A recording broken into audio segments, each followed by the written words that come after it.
তোমাকে ভুলতে না পারাটা এটা আমার একটা ব্যর্থতা, যে ব্যর্থতা আমি কখনো কাউকে বলে বোঝাইতে পারবো না। তোমাকে ভুলতে পারিনি আসলে এটা আমার ব্যর্থতা, কারণ শত চেষ্টা করেও আমি তোমাকে ভুলতে পারছি না। আর তোমাকে মনে রাখাটা এটা আমার ভালোবাসা।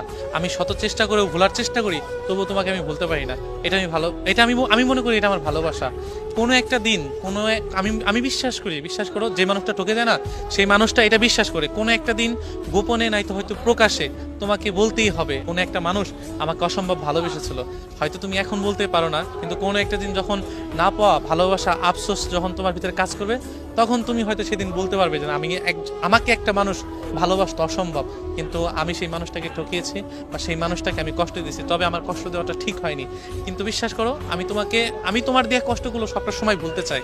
বা যাদেরকে এই মানুষগুলা কষ্ট দেয়, প্রত্যেকটা মানুষই চায় যে ভালোবাসা মানুষের দেওয়া কষ্টগুলো ভুলে যাক। তবে এটা আসলে কি জানো, ব্যর্থতা, যে ভুলতে পারে না। ওই যে ভালোবাসার কারণে তাকে ক্ষণে ক্ষণে মনে পড়ে, তার কথা মনে করে যখন বুকের বাঁ পাশে কষ্ট তৈরি হয়, তখন বিশ্বাস করো দুনিয়ার কোনো ভালোবাসাই, কোনো সুখ ওই জিনিসটা ভোলাইতে পারে না।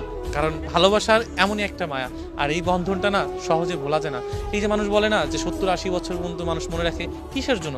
কারণ একটা মানুষের মায়ায় যখন পড়বে, তখন ওই মানুষটা সারা জীবনই মনে রাখবে। তার ওই মায়া ভরা মুখটা যখন মনে পড়ে, তখন বুকের ভিতরে খুব কষ্ট হয়।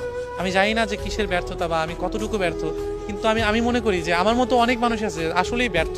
কারণ এর জন্যই ব্যর্থ হচ্ছে, দেখেন মানুষটা কষ্ট দিয়েছে, মানুষটা বেইমানি করছে, মানুষটা প্রতারণা করছে, তারপরে প্রত্যেকটা ক্ষণে ক্ষণে মানুষটারে মনে করি যে মানুষটা আমাকে কষ্ট দিল, যে মানুষটা আমার ভালোবাসাটা বুঝলো না, যে মানুষটা আমাকে না বুঝে অন্যের হইলো বা স্বার্থের কারণে অন্যের হয়ে গেলা, সেই মানুষটাকে অবশ্যই বেইমান বলা যায়, নিঃসন্দেহে বলা যায়, কারণ সেই বেইমান ছিল। কিন্তু আফসোস যে আমি চাই ভুলতে, কিন্তু তাকে ভুলতে পারি না। এটা আমার সবচেয়ে বড় ব্যর্থতা।